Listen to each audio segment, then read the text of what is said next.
The morning they tried to sell my body in New Orleans. I carried something more dangerous than beauty. I carried memory.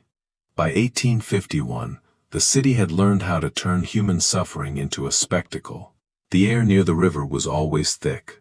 Thick with mud from the Mississippi, with horse sweat, with cigar smoke, with the sour smell of fear rising from men, women, and children waiting behind wooden fences to be priced like livestock. New Orleans called itself civilized, but down by the auction yards, civilization sounded like gavels, chains, and men laughing while families were broken apart before noon. I had seen auctions before, enough to know their rules. Stand straight, keep quiet. Do not meet too many eyes. Do not look too proud, or they call you troublesome. Do not look too broken, or they lower your price. Do not speak unless spoken to.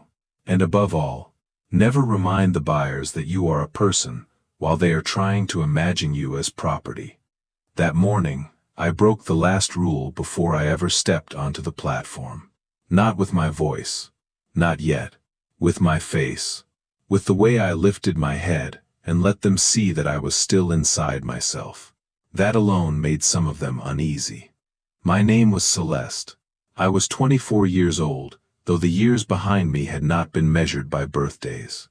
They had been measured by harvests, by funerals, by the number of times I had watched someone I loved disappear into a wagon and never return. I came down from a plantation along the Red River after the old master died. When men like him died, their horses were counted, their silver was counted, their land was counted, and so were we. The law called it inheritance. We called it being torn up by the roots. They had chained us in pairs for the journey south. 20 of us, maybe more. By the time we reached New Orleans, the iron around my wrists had rubbed my skin raw. My dress was stained with river dust and old sweat. My feet ached. My throat tasted of metal and heat. But none of that mattered to the men gathering in front of the platform. What they saw first was that I was young. What they saw second was that I was beautiful. And what they did not see at all was what I remembered. Beauty was dangerous in slave markets. A pretty face could raise the bidding. A straight back could pull a man from one price to another. A woman could be bought for field labor, for house service, or for things no auctioneer ever said plainly while ladies and gentlemen stood listening. I knew that. I had known it since girlhood. My mother taught me early that beauty, under slavery, was not a blessing. It was another way to be hunted. She also taught me something else. Never let them tell you who you are so often that you forget it yourself. I held on to that after she was gone. After my father was sold west. After my little sister, Amara, died on a floor of packed dirt with fever in her bones and whip marks across her back. She had been 15, too young to carry what they made her carry, too young to be beaten for stumbling in a field under the Louisiana sun. I still remembered the overseer's horse turning in the cotton rows, his voice, his hand, the sound of leather cutting air before it found her skin. I remembered standing there with my hands shaking and my feet nailed to the earth by fear. I remembered wanting to run to her and knowing that if I did, they would break me too. I remembered her burning with fever that night, then the next day, then the day after that. And I remembered the master saying, with less feeling than a man might give a dying mule, "Workers die sometimes. They can always be replaced." That sentence changed me. Not all at once. Not like lightning. More like rot setting into a beam. From the outside, I still worked. Still obeyed when I had to. Still bent my back when the fields demanded it. But inside, something hardened. I stopped believing silence was safety. I stopped believing obedience protected anyone. I began to watch, to listen, to remember. Powerful men say more than they mean to when they think the people around them do not matter. I learned the names of traitors, the routes they used, the plantation debts whispered over supper, which overseer drank too much, which guard slept through the last watch before dawn. Which master beat men in public and crept into women's cabins in private? What fathers sold? What sons inherited? What judges ignored? What priests blessed? Memory became the only weapon no one could see me carrying. And by the time they marched us into that auction yard near Chartres Street, I understood something clearly. If I went quietly onto that platform, I would disappear like all the others. Sold, renamed, moved, buried under another man's rules. But if I spoke, if I forced them to hear even one clean piece of truth in the middle of their clean little business, then maybe I could wound something larger than my own fate. The yard was already crowded when they opened the holding pen. Planters, merchants, curious townspeople, men in polished boots, boys not old enough to shave, learning how to inspect human beings from their fathers. I watched them all through the slats. A woman with a child on her hip was sold first. Then a broad-shouldered man with scarred hands. Then a boy who could not have been more than 12. Each time the auctioneer smiled the same smile. Each time the gavel fell, another life split open. When my turn came, one of the traders gripped my arm and dragged me toward the steps. The auctioneer looked pleased before he ever announced the price. He knew what he saw. A woman who would draw attention. A woman who might start a bidding war. He thought that made me valuable. He did not yet understand that value can be turned. I climbed the platform without stumbling. That disappointed him a little. The broken ones are easier to sell. The crowd leaned in. I heard the first number. Then the next. Men raising hands. Voices calling over one another. 1,200. 13. 14. I could feel them measuring my shoulders, my hips, my skin, my silence. Then I stepped forward. Just one step. Enough to break the rhythm. The auctioneer hissed for me to stand still. I did not. I lifted my head, looked directly at the men who meant to buy me, and said the words that stopped the entire yard cold. Before you buy me, there is something you should know. The moment the words left my mouth, the entire auction yard changed. Slave auctions were built on silence. Silence from the people on the platform. Silence from the chains. Silence from the truth. And I the chains. Silence from the truth. And I had just broken the most important rule of all. Before you buy me, there is something you should know. The auctioneer froze beside me. For a moment, he looked like a man who had forgotten where he was. Then his face twisted with anger. Stand still, he whispered sharply through clenched teeth. You will keep your mouth shut. But the crowd had already heard. Men leaned closer. Boots shifted in the dust. A few voices murmured with curiosity. What did she say? Did that girl just speak? The auctioneer forced a smile for the buyers. Gentlemen, he said, ignore the noise. Strong young woman here. Good field hand. Excellent health. He lifted his hand again. Bidding continues at 1,400. But I stepped forward again. You can buy my body, I said clearly. The yard went quiet. Not polite quiet. The kind of quiet that falls when something dangerous enters a room. But you should know the truth first. The auctioneer's voice cracked. Guards! 2 traders started toward the platform. But a tall planter near the front raised a hand. Wait.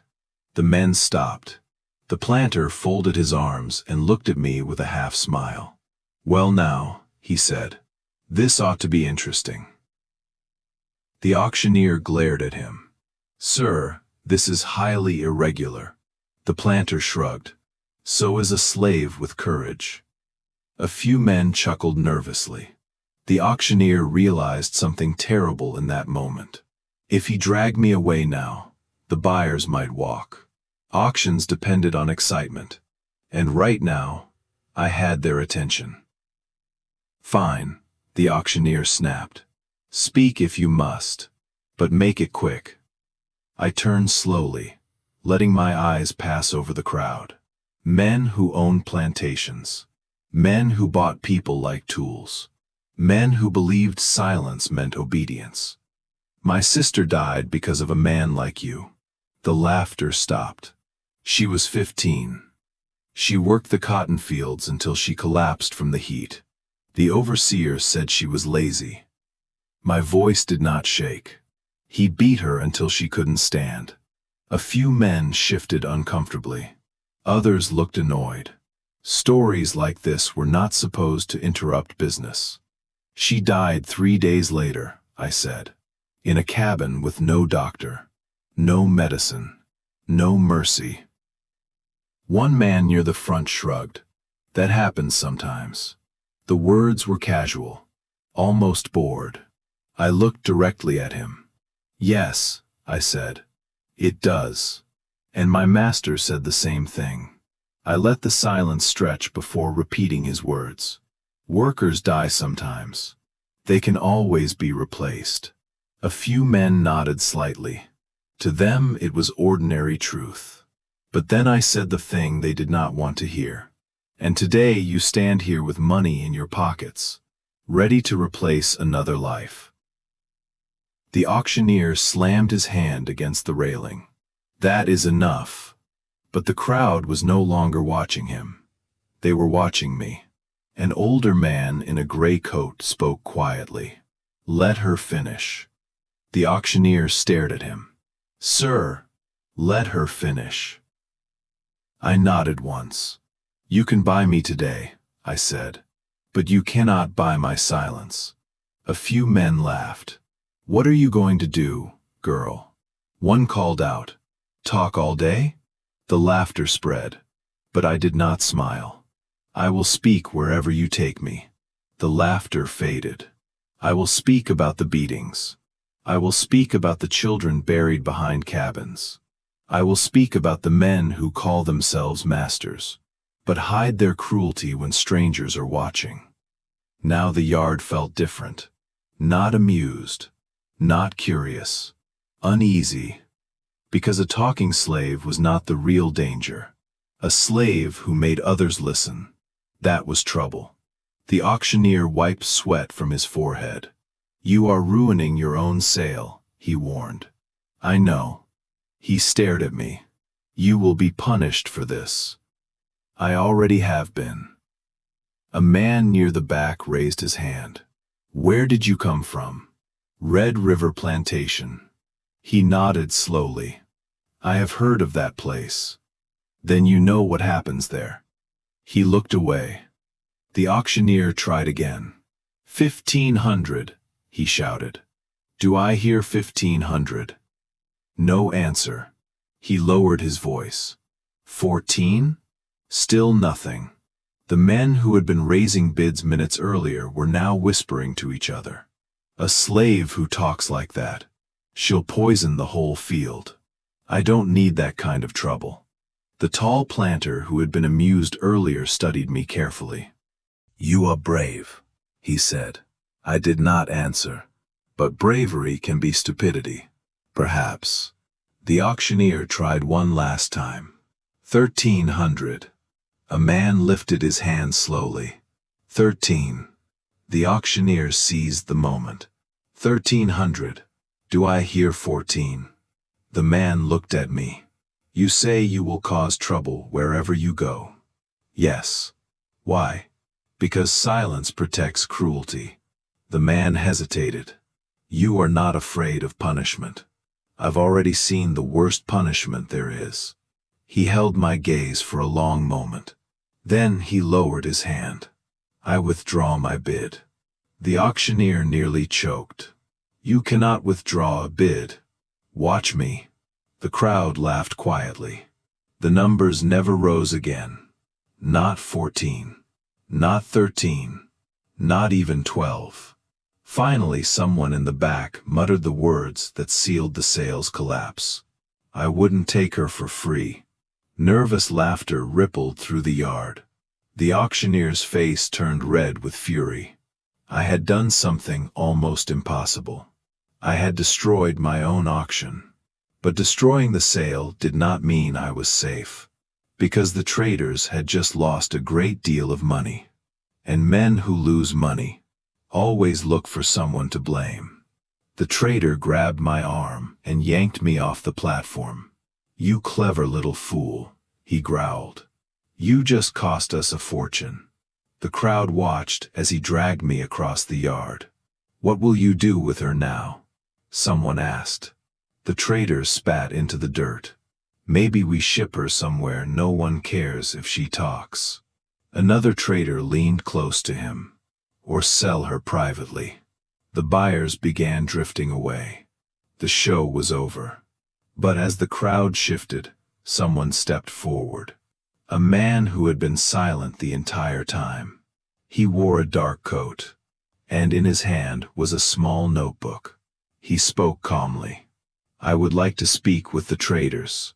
The men looked at him suspiciously. "Who are you?"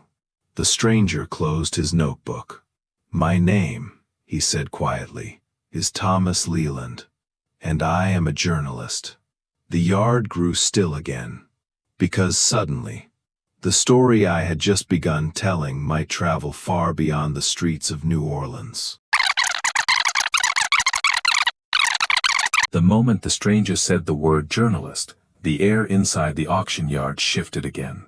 Not loudly, not dramatically, but in a way that every trader, every buyer, and every guard could feel. Slave auctions thrived on attention, but not the wrong kind. They were meant to be loud, chaotic, and profitable. They were not meant to become stories. And stories were exactly what journalists created. The trader, still gripping my arm, tightened his hold. "A journalist," he repeated slowly. The word sounded like something sour in his mouth. Thomas Leland nodded calmly. "Yes." The auctioneer stepped down from the platform, his patience gone. "This is none of your concern, sir," he said sharply. Leland opened his notebook again. "I disagree." He glanced briefly at me, then back at the traders. "A slave stops an entire auction in the middle of New Orleans." He wrote a few lines. "That sounds like a concern for anyone interested in truth." The trader pulled me closer. "This woman is property. Her story belongs to whoever buys her." Leland looked toward the empty platform. "No one bought her." The words landed heavier than the trader expected, because it was true. For the first time that morning, a slave auction had ended without a sale, and everyone in that yard knew who had caused it. A few men from the crowd had stopped walking away. Curiosity had pulled them back. A journalist asking questions meant the story was not finished yet. The auctioneer forced a stiff smile. "You misunderstand the situation," he told Leland. "Nothing unusual happened here." Leland looked around slowly. "A woman stood on your platform and warned buyers she would expose the cruelty of plantations." He tapped the notebook with his pen. "That sounds unusual to me." The trader's patience snapped. "You're wasting our time." He began dragging me toward the wagons at the edge of the yard. But Leland's voice stopped him. "I would like to hear her story." The trader laughed harshly. "You already heard enough." "No," Leland said quietly. "I heard the beginning." The crowd murmured. Stories were powerful things in the South, not because they were welcomed, because they were feared. And suddenly a few men began wondering what might happen if the story of this morning traveled beyond Louisiana. If northern newspapers printed it. If people in cities like Boston or Philadelphia began asking questions. Questions made powerful men uncomfortable. The trader noticed the shifting mood. His eyes moved across the crowd. Too many people were watching again. Too many ears listening. "Fine," he said angrily. "You want a story." He shoved me forward slightly. "Here's the story. A stubborn slave who ruined a sale. Now she'll be punished and sold somewhere else." He turned to walk away. But another voice spoke. "Wait." It was a deep voice, older, confident in a way that made people step aside without being told. The crowd parted slowly. A tall man walked forward through the dust. His coat was dark blue, his hair silver. and in his hand he carried a heavy cane that tapped softly against the ground as he moved. Several men near the platform whispered immediately, "That's Bernard Duval, one of the richest planters in southern Louisiana." Men like Bernard Duval did not usually attend auctions for entertainment. When they appeared, it meant something. The trader straightened quickly. "Mr. Duval." Duval did not greet him. His eyes were fixed on me. "You are the woman who stopped the auction." "Yes." My voice remained steady. He studied my face as if examining something rare. "You cost these men a great deal of money today. That appears to be true." A faint smile touched the corner of his mouth. "That was either very foolish, or very brave." Duval turned slightly toward the traders. "How much were you expecting for her?" "At least 1,500. Duval nodded once. Then he looked back at me. "You frightened every buyer away."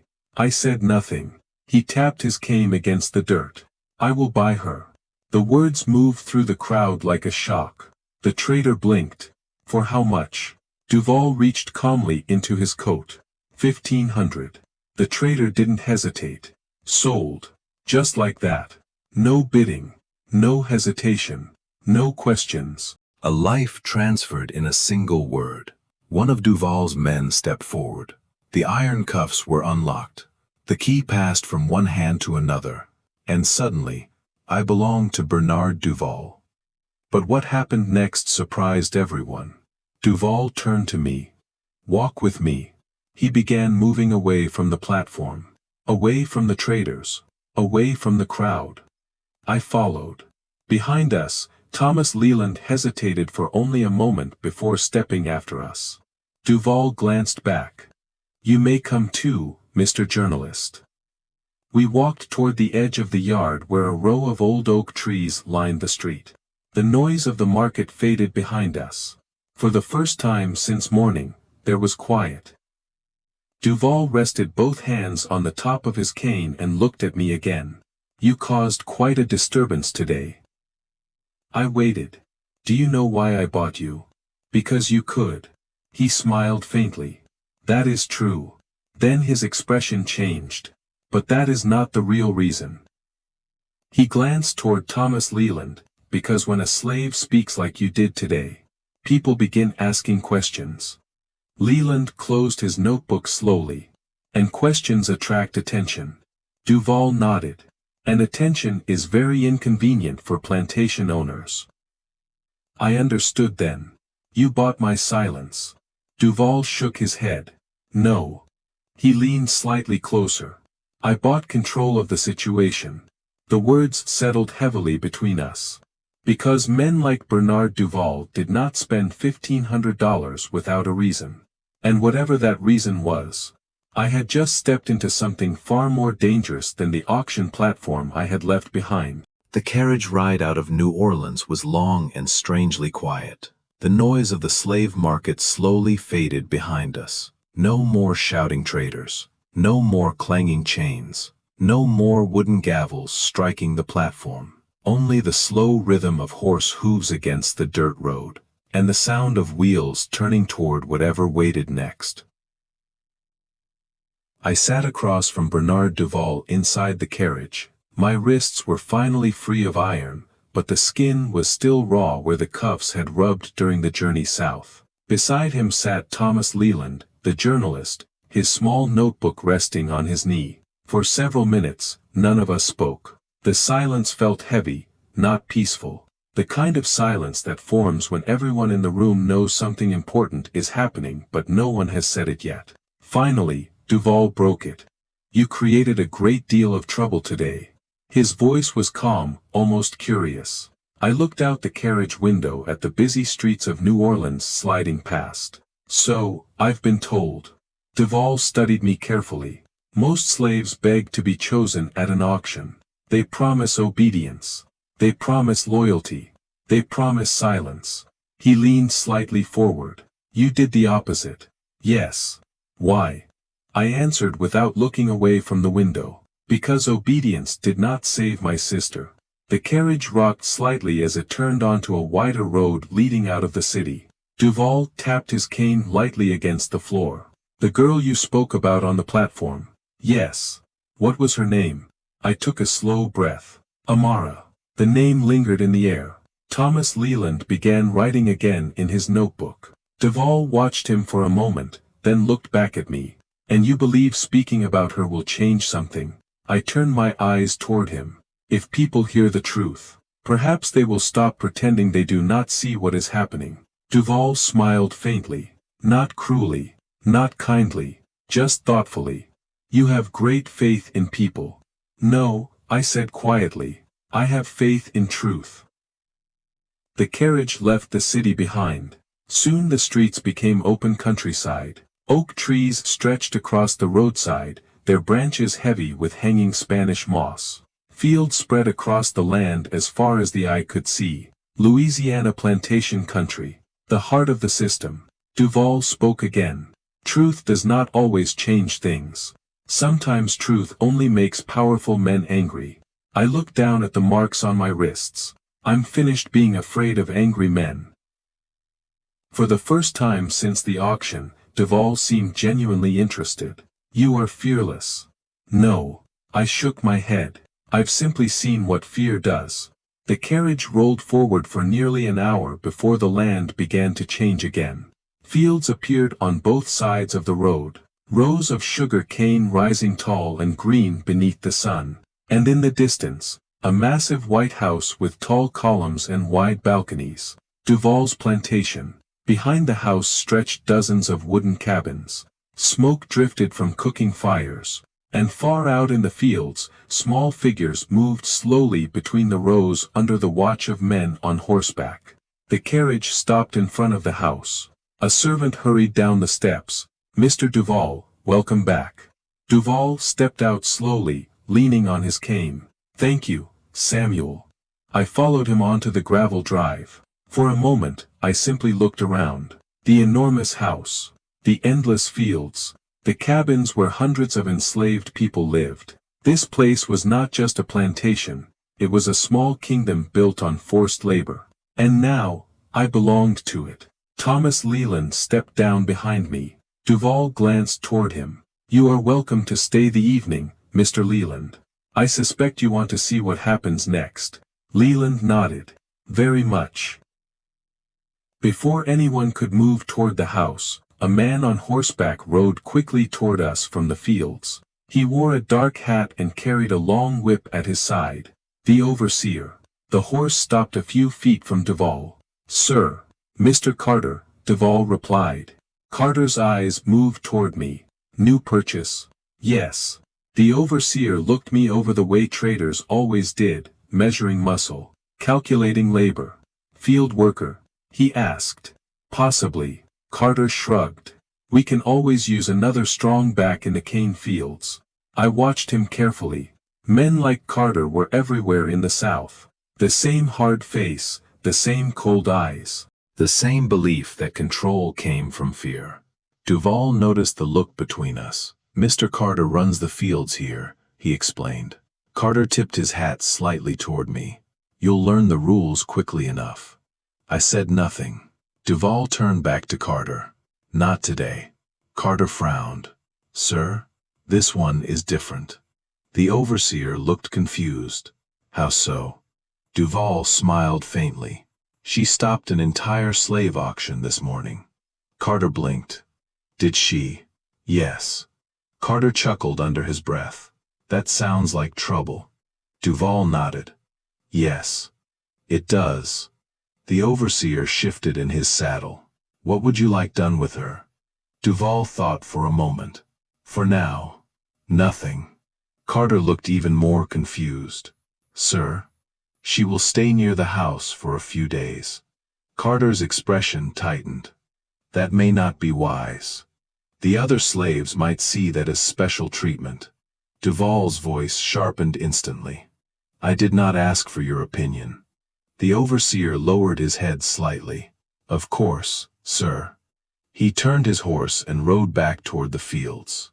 I watched him disappear between the rows of sugar cane. Duval spoke quietly beside me. Men like Carter believe fear is the only thing that keeps order. I replied calmly. Fear is the only thing they understand. Duval studied my face again. You are not afraid of him. I've seen men like him my entire life. Duval nodded slowly. Then he turned toward the house. Come inside. The interior of the plantation house was cool and quiet. Large windows filled the rooms with sunlight. Polished wooden floors reflected the light. Expensive furniture stood everywhere. Paintings hung on the walls. The wealth of the plantation surrounded us. But outside those windows, hundreds of people were still working in chains. A servant placed glasses of water on a table. Duval sat near the window. Thomas Leland opened his notebook again. I remained standing. Duval looked at me thoughtfully. Tell me something. When you stood on that auction platform this morning, what did you expect would happen? I thought carefully before answering. Punishment. That would have been likely. But I also knew something else. Duval leaned slightly forward. What? Silence would have guaranteed the same life I already had. Duval studied me for a long time. You are a remarkable woman, Celeste. Thomas Leland looked up from his notes. I agree. Duval turned toward him. You plan to write about her? Leland nodded. If she allows it. I looked at him. Why? Because people in the North believe they understand slavery. He paused. But most of them have never truly seen it. I lowered my eyes for a moment. Then they should hear the truth. Duval tapped his cane against the floor. Truth can be dangerous. I looked at him again. So can silence. The room grew quiet. Outside, the distant sound of field workers drifted across the plantation. Duval spoke slowly. You embarrass traders. You frighten buyers. And now you sit in the center of one of the most powerful plantations in Louisiana, speaking openly about truth. He leaned forward slightly. Do you realize what kind of enemies that courage creates? Yes. Duval studied me. Because sooner or later, someone will try to stop you. I held his gaze. Then they will have to try very hard. Duval stared at me for several seconds. And then, unexpectedly, he smiled. Yes. He leaned back in his chair. I believe they will. But none of us knew yet that the greatest danger waiting for me on the Duval plantation was not in the fields, not from the overseers, and not even from the traders I had embarrassed. The real danger was already living inside that house. And before long, it would force me into a confrontation that could shake the entire plantation. That night, the Duval plantation looked peaceful from a distance.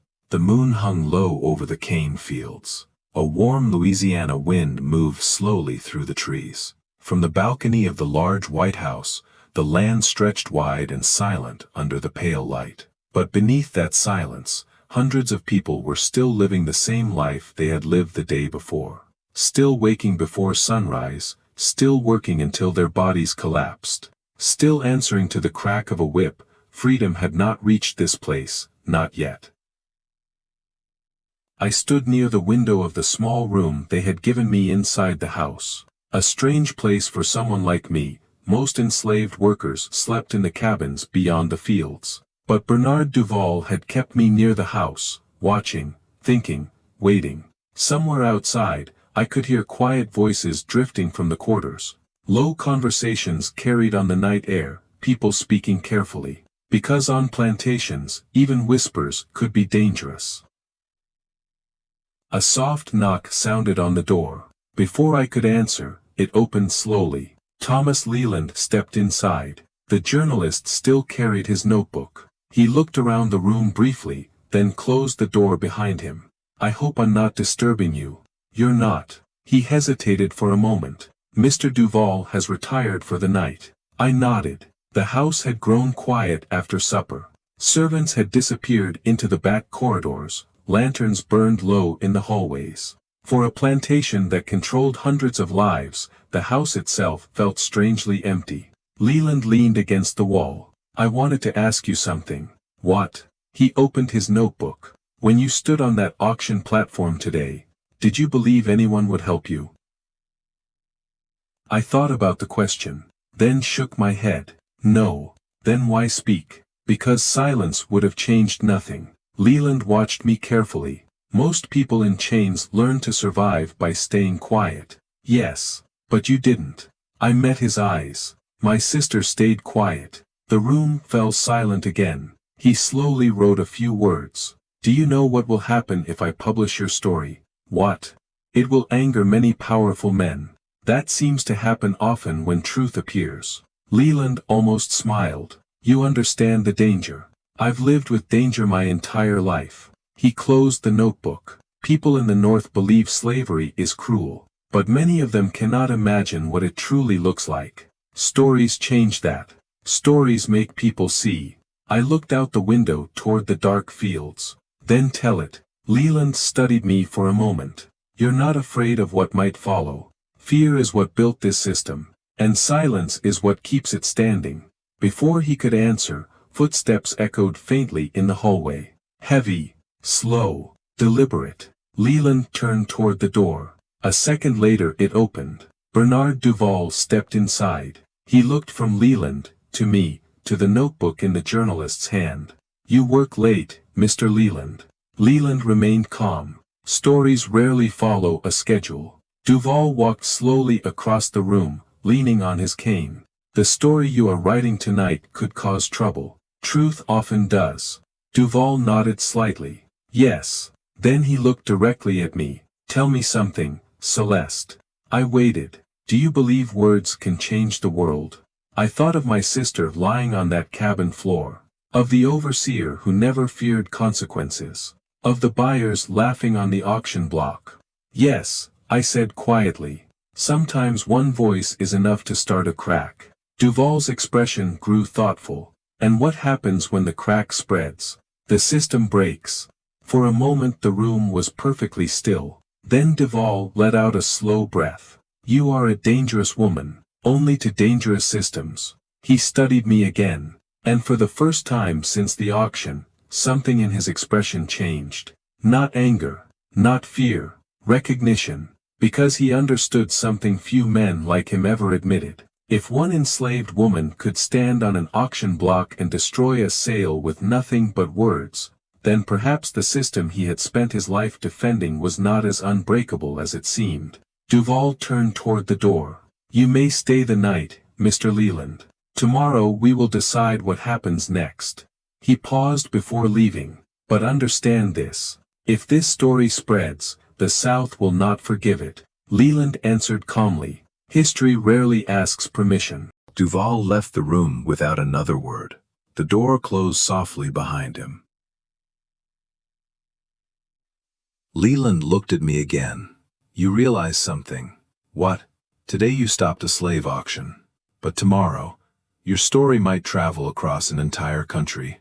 I looked once more toward the dark fields outside the window, where hundreds of lives still moved in chains beneath the moonlight.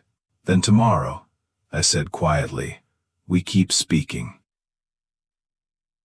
Because slavery depended on silence, and once a single voice refused that silence, the world could never return to the way it had been before.